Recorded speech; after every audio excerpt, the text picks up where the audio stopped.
In the quiet towns of California during the 1970s, an invisible shadow moved through neighborhoods.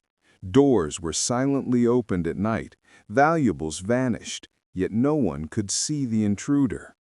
What seemed like ordinary theft was just the beginning of a decades-long nightmare, one that would terrorize entire communities. The man later known as the Visalia Ransacker initially appeared to be just a burglar, but his meticulous methods and careful handling of evidence made him a shadow over law enforcement. People feared walking alone at night, never knowing how this presence would affect their lives. By the late 1970s, his crimes escalated. Wearing a mask, he would enter homes and attack women. Some were assaulted, others murdered. Each night, each crime scene carried a sense of inescapable terror and horrifying planning. He became known as the East Area Rapist. In 1979, his first murder took place, marking the start of a relentless series of attacks. Each incident shattered families and spread fear across northern and southern California.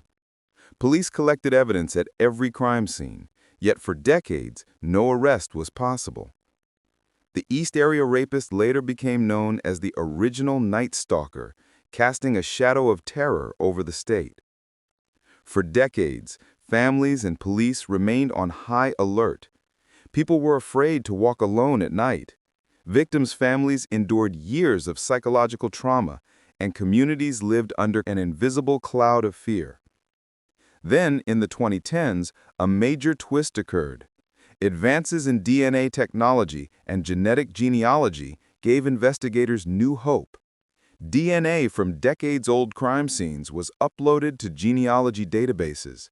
Through discarded DNA and meticulous family tree analysis, the decades-old mystery's mastermind was finally revealed: Joseph James DeAngelo. The nation was stunned. This former police officer, trusted by the community, had secretly orchestrated a decade of terror.